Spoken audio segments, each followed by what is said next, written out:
Praise the lord ಪ್ರಿಯರೇ, ದೇವರ ಅತಿ ಪರಿಶುದ್ಧವಾದ ನಾಮಕ್ಕೆ ಸ್ತೋತ್ರವಾಗಲಿ. ದೇವರ ಆಶೀರ್ವಾದ ಸದಾ ನಿಮ್ಮ ಮೇಲಿರಲಿ. ಸಮಯಾವಕಾಶಗಳು ಇಲ್ಲದಿರುವಂಥ ಕಾರಣಕ್ಕೋಸ್ಕರ ತುಂಬ ಲೇಟಾಗಿ ನಾನು ಇದನ್ನು ಕೊಡ್ತಾ ಇದ್ದೇನೆ ಪ್ರಿಯರೇ.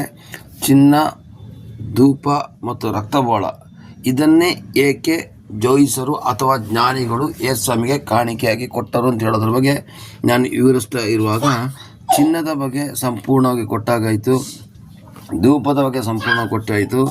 ಈಗ ರಕ್ತಬೋಳದ ಬಗ್ಗೆ ನಾನು ನಿಮಗೆ ಕೊಡ್ತಾ ಇದ್ದೀನಿ ಪ್ರಿಯರೇ.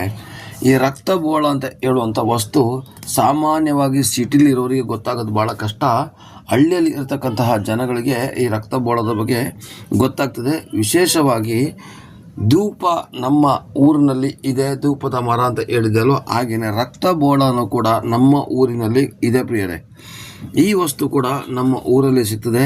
ಇದು ಬಹಳ ಬೆಲೆ ಬಾಳುವಂಥದ್ದು, ಇದು ಶ್ರೇಷ್ಠವಾದದ್ದು ಮತ್ತು ಗೌರವವುಳ್ಳಂಥ ವಸ್ತು ಕೂಡ ಹೌದು. ಇದನ್ನು ಶುದ್ಧವಾದಂತಹ ಜಾಗದಲ್ಲಿ ಇಡ್ತಾರೆ. ಆದರೆ ಇದು ಎಲ್ಲರ ಮನೆಗಳಲ್ಲಿ ಸಿಗೋದಿಲ್ಲ ಪ್ರಿಯರೇ. ಇದು ಕೆಲವು ಜನಗಳ ಮನೆಯಲ್ಲಿ ಸಿಗ್ತದೆ. ನಿಮಗೂ ಕೂಡ ಗೊತ್ತಿರ್ಬೋದು, ಒಂದು ಮರದಲ್ಲಿ ಗೊಂಬೆ ಆಕಾರದಲ್ಲಿ ಮಾಡಿರ್ತಾರೆ ಪ್ರಿಯರೇ.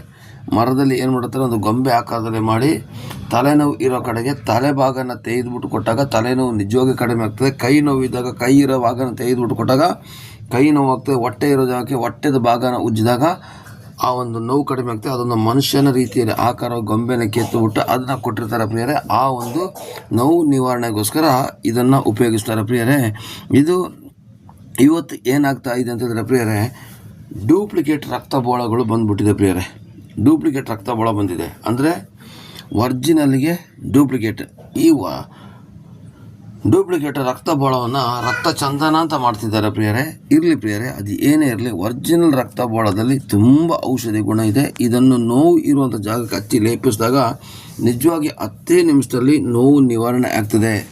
ಯಾಕೆಂದರೆ ಪ್ರಿಯರೇ, ನಾನು ಪಕ್ಕಾ ಹಳ್ಳಿಯಲ್ಲಿ ಬೆಳೆದಂಥ ವ್ಯಕ್ತಿ. ಕೊಡಗಿನಲ್ಲಿ ನಮ್ಮ ಮನೆಯಿಂದ ಹಾಸ್ಪಿಟ್ಲಿಗೆ 29-30 ಕಿಲೋಮೀಟರ್ಗಳ ದೂರದವರೆಗೆ ಹೋಗಬೇಕು. 100ಕ್ಕೆ 90 ಭಾಗ ನಾವು ಆಲೋಪತಿಕ್ ಔಷಧಿಗಳನ್ನ ಬಳಸೋದೇ ಇಲ್ಲ. ನಾವು ಏನಿದ್ರು ಗಿಡಮೂಲಿಕೆಗಳಿಂದ ನಾಟಿ ವೈದ್ಯ ಥರ ಮಾಡತಕ್ಕಂಥ ಆಯುರ್ವೇದಿಕ್ ಔಷಧಿಗಳನ್ನೇ ನಾವು ಬಳಸ್ತೀವಿ ಪ್ರಿಯರೇ. ಈ ಒಂದು ರಕ್ತಚಂದನದ ಹೆಸರಿನಲ್ಲಿ ಇರುವಂಥ ವಸ್ತು ರಕ್ತಬೋಳ ಅಂತ ಹೇಳ್ತಾರೆ. ರಕ್ತಬೋಳನೇ ಬೇರೆ, ರಕ್ತಚಂದನನೇ ಬೇರೆ. ರಕ್ತಬೋಳವನ್ನು ಉಜ್ಜಿ ಆ ಜಾಗ ಹಾಕಿದಾಗ ಬೆಂದಿರತಕ್ಕಂಥ ಗಾಯಗಳೇ ಆಗಿರ್ಬೋದು ಅಥವಾ ನೋವುಗಳಾಗಿರ್ಬೋದು, ಎಂಥ ಮೂಳೆ ನೋವು ಕೀಲು ನೋವುಗಳೇ ಬಂದಿರಲಿ ಪ್ರಿಯರೇ, ಅದನ್ನು ಹಚ್ಚಿದಾಗ ಅಷ್ಟೊಂದು ಪೇಯ್ನ್ ನಿವಾರಣೆ ಆಗ್ತದೆ. ಆದರೆ ಅದು ಸಿಗೋದು ಭಾಳ ಕಷ್ಟ ಅಂತ ನಾನು ನಿಮಗೆ ಆಗಲೇ ಹೇಳಿದೆ ಪ್ರಿಯರೇ. ನಮ್ಮ ಊರಲ್ಲೂ ಕೂಡ ಸಣ್ಣ ಸಣ್ಣ ಕಾಯಿಲೆಗಳಿಗೆಲ್ಲ ನಾವು ಹಾಸ್ಪಿಟ್ಲಿಗೆ ಹೋಗೋದ್ರೆ ಎಲ್ಲ ನಾಟಿ ಔಷಧನೇ ಮಾಡೋದು. ಆ ನಾಟಿ ಔಷಧಗಳಲ್ಲಿ ಇದು ಒಂದಾಗಿದೆ, ರಕ್ತ ಬೋಳ ಅಂತ ಹೇಳುವಂಥದ್ದು. ನಾವು ಕೊಡಗು ಭಾಷೆಯಲ್ಲಿ ರಕ್ತ ಬಾಳು ಅಂತ ಹೇಳ್ತೀವಿ, ರಕ್ತ ಬಾಳು ಅಂತ ಹೇಳ್ತೀವಿ. ಅದೊಂಥರ ಕೊಕ್ಕೆ ಆಕಾರದಲ್ಲಿ ಇರ್ತದೆ ಅದರ ಕಾಯಿ, ಅದರ ಹೂಗಳು ಈ ಥರದಲ್ಲಿ ಇರ್ತದೆ. ಇರಲಿ ಪ್ರಿಯರೇ, ಈಗ ಈ ಜ್ಞಾನಿಗಳು ಏಕೆ ರಕ್ತಬೋಳವನ್ನು ತಂದಿರ್ತಾರೆ? ಯೇಸುಸ್ವಾಮಿ ನಮಗೋಸ್ಕರ ಮುಂದಿನ ದಿನಮಾನಗಳಲ್ಲಿ ನಮ್ಮ ಪಾಪಕ್ಕೋಸ್ಕರ, ನಮ್ಮ ಶಾಪಕ್ಕೋಸ್ಕರ, ನಮ್ಮನ್ನು ಸೈತಾನನ ಮುಷ್ಟಿಯಿಂದ ಬಿಡಿಸೋದಕ್ಕೋಸ್ಕರ ನಮಗೋಸ್ಕರ ಅವರು ತನ್ನ ರಕ್ತವನ್ನು ಸುರಿಸಲಿಕ್ಕಿದ್ದಾರೆ. ನಮಗೋಸ್ಕರ ನೋವನ್ನು ಅನುಭವಿಸಿದರೆ ನಮ್ಮ ನೋವು ನಿವಾರಕ ಯೇಸುಸ್ವಾಮಿನೇ ಅಂತ ತೋರ್ಸೋಕ್ಕೋಸ್ಕರನೇ ಈ ಒಂದು ರಕ್ತಬೋಳವನ್ನು ಕೊಡಲಾಯಿತು ಪ್ರಿಯರೇ. ಅಂದರೆ ಪುನಃ ಇನ್ನೊಂದು ಸಲ ಹೇಳ್ತೀನಿ, ನಮ್ಮ ನೋವನ್ನು ನಿವಾರಿಸೋದಕ್ಕೋಸ್ಕರ ಈ ರಕ್ತಬೋಳವನ್ನು ಕೊಟ್ಟರು ಅಂತೇಳಿ ನಾವಿಲ್ಲಿ ಸ್ಪಷ್ಟವಾಗಿ ತಿಳಿಬೋದು. ಹಾಗಾದರೆ ಪ್ರಿಯರೇ, ಈಗ ನಾವು ಗಮನಿಸಬೇಕಾದಂಥ ಅಂಶ ಪ್ರಿಯರೇ, ಚೆನ್ನಾಗಿ ಅರ್ಥ ಮಾಡ್ಕೊಳ್ಳಿ ಪ್ರಿಯರೇ.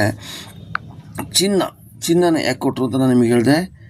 ಅವರು ಯಹೂದ್ಯರ ರಾಜನು ಎಂದು ತೋರಿಸೋದಕ್ಕೋಸ್ಕರ ಚಿನ್ನನ ಕೊಟ್ಟರು ಅಂತ ನಾನು ನಿಮಗೆ ಹೇಳಿದೆ. ಅವರು ಯಹೂದ್ಯರ ರಾಜನ ಆಗಿದ್ದಾನ ಇಲ್ವ ಅಂತ ಹೇಳಿದ್ರೆ ಸಾಕ್ಷಿನೂ ಕೂಡ ಕೊಟ್ಟೆ. ಹಾಗೆಯೇ ಎರಡನೇದಾಗಿ ಧೂಪ ಏನಕ್ಕೆ ಕೊಡ್ತಾರೆ ಅಂತ ಹೇಳೋದ್ರ ಬಗ್ಗೆ ನಾನು ತಿಳಿಸಿದೆ. ಧೂಪ ದೇವರಿಗೆ ಸಲ್ಲಿಸುವಂಥದ್ದು ಮತ್ತು ಯೇಸುಸ್ವಾಮಿನೂ ಕೂಡ ಒಬ್ಬ ಮಹಾಯಾಜಕ ಅಂತ ಹೇಳೋದ ರೀತಿಯಲ್ಲಿ ನಾನು ನಿಮಗೆ ತೋರಿಸಿಕೊಟ್ಟಿದ್ದೆ ಪ್ರಿಯರೇ. ಅದನ್ನು ಇಂದಿನ ಸಂಚಿಕೆಗಳನ್ನು ನೋಡ್ತಾ ಬಂದಾಗ ಗೊತ್ತಾಗ್ತದೆ. ಹಾಗೆ ರಕ್ತಬೋಳನೂ ಕೂಡ ಒಂದು ನೋವು ನಿವಾರಕ. ಚಿನ್ನ, ಯಹೂದ್ಯರ ರಾಜ ಅಂದರೆ ನಮಗೆ ರಾಜನಾಗಿ ಬಂದಿದ್ದಾನೆ ಅಂತೇಳಿ. ಎರಡನೇದು ಧೂಪ, ಆವತ್ತನು ದೇವರಿಗೆ ಸರಿ ಸಮಾನನು ಅಂತ ಹೇಳುವಂಥದ್ದನ್ನು ತೋರಿಸ್ತದೆ. ಮೂರನೇದು ರಕ್ತಬೋಳ, ಯೇಸುವೆ ನಮಗೋಸ್ಕರ ರಕ್ತ ಸುರಿಸಿ ನಮ್ಮ ನೋವನ್ನು ತಾನೇ ಹೊತ್ತುಕೊಂಡು ನಮ್ಮ ನೋವನ್ನು ನಿವಾರಿಸಿದ್ರು ಅಂತ ಹೇಳೋ ಸೂಚನೆಯಾಗಿ ರಕ್ತಬೋಳವನ್ನು ಕೊಡಲಾಗಿದೆ ಪ್ರಿಯರೇ. ಅದಕ್ಕೆ ಆಧಾರದ ವಾಕ್ಯ ನೋಡಿ ಪ್ರಿಯರೇ, ಯೆಶಾಯ 53:4-5 ಎಷ್ಟು ಚೆನ್ನಾಗಿ ಬರೆದಿದೆ ಅಂತ ನೋಡಿ ಪ್ರಿಯರೇ. ನಿಜವಾಗಿಯೂ ನಮ್ಮ ಸಂಕಷ್ಟಗಳನ್ನು ಅನುಭವಿಸಿದನು, ಅವನು ಹೊತ್ತವರೆಯು ನಮ್ಮ ಸಂಕಟವೇ ಹೌದು. ನಾವಾದರೂ ದೇವರಿಂದ ಬಾಧಿತನು, ಪೆಟ್ಟು ತಿಂದವನು, ಕುಗ್ಗಿಸಲ್ಪಟ್ಟವನು ಎಂದು ಭಾವಿಸಿಕೊಂಡವು. ನಮ್ಮ ದ್ರೋಹಗಳ ದೆಸೆಯಿಂದ ಅವನಿಗೆ ಗಾಯವಾಯಿತು, ನಮ್ಮ ಅಪರಾಧಗಳ ನಿಮಿತ್ತ ಅವನು ಜಜ್ಜಲ್ಪಟ್ಟನು. ನಮಗೆ ಸುಕ್ಷೇಮವನ್ನು ಉಂಟು ಮಾಡುವ ದಂಡನೆಯನ್ನು ಅನುಭವಿಸಿದನು, ಅವನ ಬಾಸುಂಡೆಗಳಿಂದ ನಮಗೆ ಗುಣವಾಯಿತು ಅಂತ ಹೇಳೋದನ್ನು ಸ್ಪಷ್ಟವಾಗಿ ತೋರಿಸ್ತಾ ಇದೆ ಪ್ರಿಯರೇ. ಆತನ ಬಾಸುಂಡೆ ಗಾಯಗಳಿಂದ ಗುಣವಾಯಿತು ಅಂತ ಹೇಳಿದ ಪ್ರವಾದನೆ ಎಲ್ಲಿ ನೆರವೇರುತ್ತೆ ಗೊತ್ತಾ? ಮತ್ತಾಯ 8ನೇ ಅಧ್ಯಾಯ 17ನೇ ವಾಕ್ಯದಲ್ಲಿ ಅದು ನೆರವೇರುತ್ತೆ ಪ್ರಿಯರೇ. ಅವರು ಜನಿಸಿ ಬಂದ ಮೇಲೆ ಇದಲ್ಲದೆ 7ನೇ ಅಧ್ಯಾಯದಲ್ಲಿ 7ನೇ ಅಧ್ಯಾಯ ಅಲ್ಲ 8ನೇ ಅಧ್ಯಾಯ ಪ್ರಿಯರೇ. 8ನೇ ಅಧ್ಯಾಯದಲ್ಲಿ 17ನೇ ವಾಕ್ಯವನ್ನು ನಾವು ತೆಗೆದುಕೊಳ್ಳೋದರೆ, ಇದಲ್ಲದೆ ನಮ್ಮ ಬೇನೆಗಳನ್ನು ತಾನೇ ಹೊತ್ತುಕೊಂಡು ನಮ್ಮ ಬೇನೆಗಳನ್ನು ತಾನೇ ಹೊತ್ತುಕೊಂಡದ್ರಿಂದ ಮತ್ತು ನಮ್ಮ ರೋಗಗಳನ್ನು ಹೊತ್ತುಕೊಂಡನು ಅಂತಿದೆ. ಅಲ್ಲಿ ವಚನವನ್ನು ತೆಗೆದುಕೊಳ್ಳೋಣ. ಇದರಿಂದ ನಮ್ಮ ಬೇನೆಗಳನ್ನು ತಾನೇ ತೆಗೆದುಕೊಂಡು ರೋಗಗಳನ್ನು ಹೊತ್ತುಕೊಂಡನು ಎಂಬ ಯೆಶಾಯನ ಪ್ರವಾದಿಯಿಂದ ಹೇಳಿದ ಮಾತು ನೆರವೇರಿತು. ಅದು ಹೊಸ ಒಡಂಬಡಿಕೆಯಲ್ಲಿ ಯೇಸು ಜನಿಸಿದ ಮೇಲೆ ಅದು ನೆರವೇರಿತು. ಅಂದರೆ ಯೇಸು ಜನಿಸೋದಕ್ಕಿಂತ 600 ವರ್ಷಗಳ ಹಿಂದೆಯೇ ಯೆಶಾಯ ಅಂತ ಹೇಳಿದ ಪ್ರವಾದಿಯ ಮೂಲಕ ತಿಳಿಸಲ್ಪಟ್ಟಿತು. ಈತನು ನಮಗೋಸ್ಕರ ರಕ್ತವನ್ನು ಸುರಿಸಿ ನಮ್ಮ ನೋವನ್ನು ಹೊತ್ತುಕೊಂಡು ನಮ್ಮ ರೋಗಗಳನ್ನು ಹೊತ್ತುಕೊಂಡು ನಮ್ಮ ಬೇನೆಗಳನ್ನು ಅವರು ತೆಗೆದುಕೊಳ್ತಾರೆ ಅಂತೇಳಿ, ಆ ಬೇನೆಯನ್ನು ತೆಗೆದುಕೊಳ್ಳುವಂಥ ಒಂದು ಅಂಶನೇ ಈ ರಕ್ತಬೋಳ ಆಗಿದೆ ಪ್ರಿಯರೇ. ಈ ರಕ್ತಬೋಳನು ಕೂಡ ಬೇನೆಯನ್ನು ತೆಗೆದುಕೊಳ್ತದೆ. ಹಾಗೆಯೇ ಯೇಸು ಸ್ವಾಮಿಯು ಕೂಡ ನಮಗೋಸ್ಕರ ರಕ್ತ ಸುರಿಸ್ತಾರೆ ಅಂತ ಹೇಳೋದು ಒಂದು ಸೂಚನೆಯಾಗಿ ಇದನ್ನು ಕೊಡಲಾಗಿದೆ ಪ್ರಿಯರೇ. ಅಂದರೆ ಇಲ್ಲಿ ಗಮನಿಸಿ, ಯೇಸು ಸ್ವಾಮಿ ಸಹ ನಮ್ಮ ಪಾಪದ ಸಂಬಳ ಮರಣ ಅಂತ ಗೊತ್ತಾದ ಮೇಲೆ ಮರಣದಿಂದ ನೋವು, ವೇದನೆ, ರೋಗ, ಬಡತನ, ಕಾಯಿಲೆ, ಬಂಧನಗಳೆಲ್ಲ ಬರಲಿಕ್ಕೆ ಸ್ಟಾರ್ಟ್ ಆಯ್ತು. ಯಾವುದರಿಂದ? ಈ ಪಾಪದಿಂದ. ಅದರಿಂದನೇ ಈ ಪಾಪವನ್ನು ಪರಿಹರಿಸೋದಕ್ಕೋಸ್ಕರ ಮತ್ತು ಪಾಪದ ನಿಮಿತ್ತ ಬರುವಂಥ ಎಲ್ಲ ನೋವುಗಳನ್ನು ಪರಿಹರಿಸೋದಕ್ಕೋಸ್ಕರ ಯೇಸು ಸ್ವಾಮಿ ಬಂದಿದ್ದಾರೆ ಅಂತ ಹೇಳುವಂಥದ್ದು ಸೂಚನೆಯಾಗಿ ರಕ್ತಬೋಳವನ್ನು ಕೊಟ್ಟರು. ಆದರೆ ಇವತ್ತು ನೋಡಿ, ಆ ರಕ್ತಬೋಳದ ಬಗ್ಗೆ ತೆಗೆದುಕೊಳ್ಳಿಕ್ಕೆ ಹೋದರೆ ಬೈಬಲ್ ವಾಕ್ಯ ಭಾಳ ಚೆನ್ನಾಗಿದೆ. ಅವರು ಆ ಶಿಲುಬೆಯ ಮೇಲೆ ಮರಣವನ್ನು ಅನುಭವಿಸುವಾಗ ರಕ್ತಬೋಳವನ್ನು ಬೆರೆಸಿದಂತಹ ದ್ರಾಕ್ಷರಸನ್ನು ಕೊಟ್ಟಾಗ ಅವರು ಸ್ವೀಕರಿಸಲಿಲ್ಲ ಪ್ರಿಯರೇ. ಯಾಕೆ ಸ್ವೀಕರಿಸಲಿಲ್ಲ ಗೊತ್ತಾ? ಅವರು ಸ್ವೀಕರಿಸ್ಬಿಟ್ಟಿದ್ರೆ ನಮ್ಮ ನೋವನ್ನು ಅವರು ಹೊತ್ಕೊಂಡಂಗೆ ಆಗ್ಬಿಡ್ತಿತ್ತು, ನಮ್ಮ ನೋವು ಪರಿಹಾರ ಆಗ್ತಾ ಇರಲಿಲ್ಲ, ನಮ್ಮ ಪಾಪ ಪರಿಹಾರ ಆಗ್ತಾ ಇರಲಿಲ್ಲ ಅಂತ ಹೇಳೋದು ಒಂದು ಸೂಚನೆ ಪ್ರಿಯರೇ. ಅದಕ್ಕೆ ಆಧಾರವಾದಂಥ ವಾಕ್ಯ ಮತ್ತಾಯನು ಬರೆದ ಸುವಾರ್ತೆ 27ನೇ ಅಧ್ಯಾಯ 34ನೇ ವಾಕ್ಯವನ್ನು ನಾವು ಗಮನಿಸಿದೆ. ಆದರೆ ಪ್ರಿಯರೇ, ಇಲ್ಲಿ ಸ್ಪಷ್ಟವಾಗಿ ಬರೆದಿದೆ. 33ರಿಂದನೇ ಓದೋಣ. ಮತ್ತು ಗೋಲ್ಕತ್ತ ಅಂದರೆ ಕಪಾಲ ಸ್ಥಳ ಎಂಬ ಸ್ಥಳಕ್ಕೆ ಬಂದಾಗ ಆತನಿಗೆ ಕಹಿ ಬೆರೆಸಿದ ದ್ರಾಕ್ಷರಸವನ್ನು ಕುಡಿದು ಕೊಟ್ಟನು. ಆತನು ರುಚಿ ನೋಡಿ ಕುಡಿಯಲೊಲ್ಲದೆ ಇದ್ದನು. ರುಚಿ ನೋಡಿ ಕುಡಿಯಲೊಲ್ಲದೆ ಇದ್ದಂದರೆ ಆ ರುಚಿ ಏನು ನೋಡಿದ್ರೆ ಆ ನೋವಿನ ರುಚಿಯನ್ನು ಅವರು ನೋಡಿದ್ರು. ಆದರೆ ಅದನ್ನು ಪರಿಹಾರ ಮಾಡ್ಕೊಳ್ಳಿಕ್ಕೆ ಅವರು ಒಪ್ಕೊಳ್ಳಿಲ್ಲ. ಅವರು ಕುಡಿಯಲೊಲ್ಲದೆ ಇದ್ದರು ಅಂತ ಅದರ ಅರ್ಥ ಅವರು ಕುಡಿಯಲಿಲ್ಲ ಅಂತ ಹೇಳಿ ಪ್ರಿಯರೇ.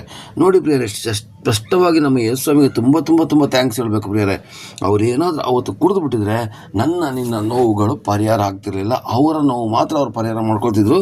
ಎಂತಹ ನೋವುಗಳಿದ್ರೂ ಕೂಡ ರಕ್ತಬೋಳಕ್ಕೆ ನೋವನ್ನು ಪರಿಹರಿಸುವಂಥ ಒಂದು ಶಕ್ತಿ ಇದೆ ಇದೆ ಇದೆ ಇದೆ ಇಲ್ಲಿ ನೋಡಿ, ಆತನಿಗೆ ಕಹಿ ಬೆರೆಸಿ ದ್ರಾಕ್ಷರಸವನ್ನು ಕುಡಿದು ಕೊಟ್ಟರು.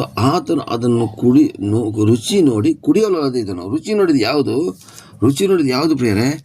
ಆ ಒಂದು ರುಚಿ ನೋಡಿದರೆ ನಮ್ಮ ಪಾಪದ ಒಂದು ನೋವಿನ ರುಚಿಯನ್ನು ಅವರು ನೋಡಿದ್ರು. ಅಕಸ್ಮಾತ್ ಅವರು ಕುಡಿದಿದ್ರೆ ಗ್ಯಾರಂಟಿ ನಮ್ಮ ನೋವು ಪರಿಹಾರ ಆಗ್ತಾ ಇರಲಿಲ್ಲ. ಅದಕ್ಕೆ ಆಧಾರವಾಗಿ ಇನ್ನೊಂದು ವಾಕ್ಯವನ್ನು ಕೂಡ ತೆಗೆದುಕೊಳ್ಳುವ.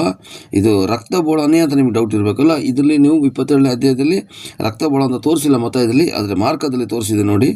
ಮತ್ತಾಯ 27ನೇ ಅಧ್ಯಾಯದಲ್ಲಿ ಕಹಿ ಬೆರೆಸಿದ ದ್ರಾಕ್ಷರಸ ಅಂತಂದ್ರಲ್ಲ, ಆ ಕಹಿ ಬೆರೆಸಿದ ದ್ರಾಕ್ಷರಸ ಏನು? ರಕ್ತಬೋಳನೆ. ಬಟ್ ಅದು ಅಲ್ಲಿ ಬರ್ದಿಲ್ಲ. ಆದರೆ ಇಲ್ಲಿ ಸ್ಪಷ್ಟವಾಗಿ ಮಾರ್ಕನ ಸುವಾರ್ತೆಯಲ್ಲಿ ಭಾಳ ಚೆನ್ನಾಗಿ ಬರ್ತಿದೆ.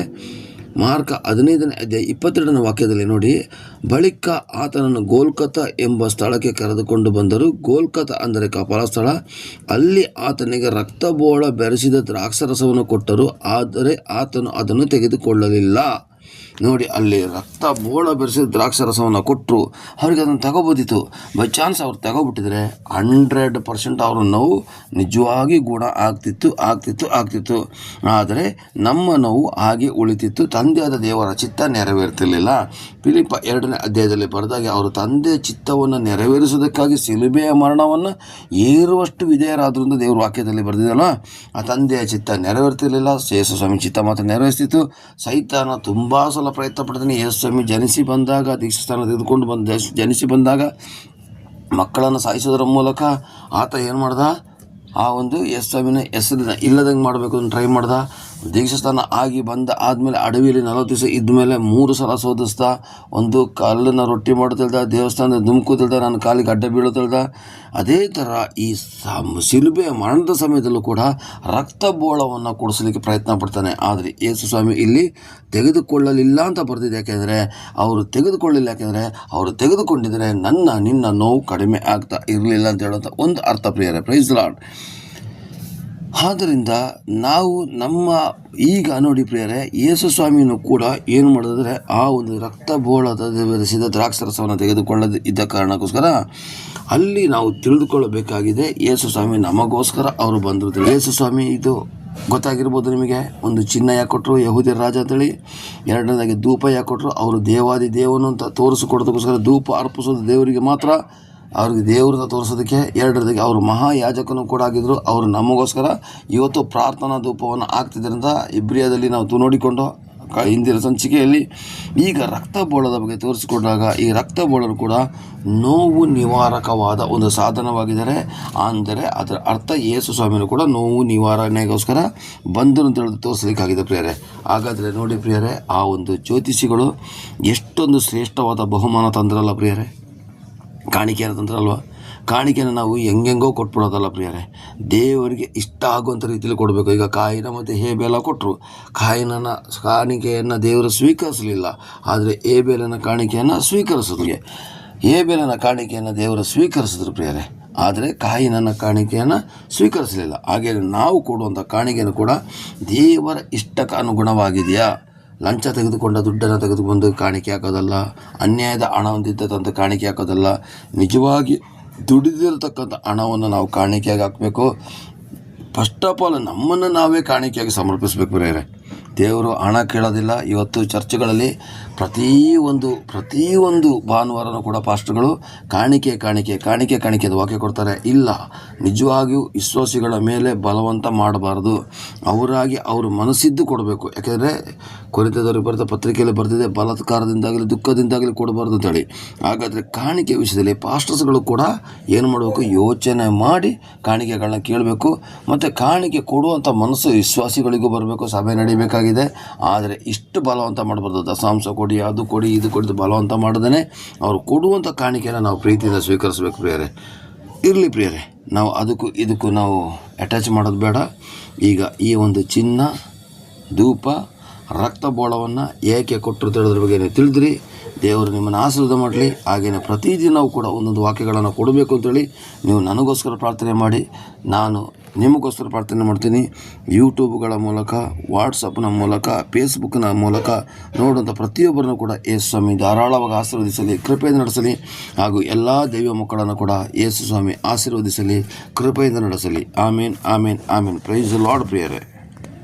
ಒಳಗೆ ವಾಸಿಸುವ ಪವಿತ್ರಾತ್ಮನೇ, ಈ ದಿನ ನಿಶ್ಚಿತ್ತದಂತೆ ನಡೆಸಬೇಕಯ್ಯ. ನಮ್ಮೊಳಗೆ ವಾಸಿಸುವ ಪವಿತ್ರಾತ್ಮನೇ, ಈ ದಿನ ನಿಶ್ಚಿತ್ತದಂತೆ ನಡೆಸಬೇಕಯ್ಯ.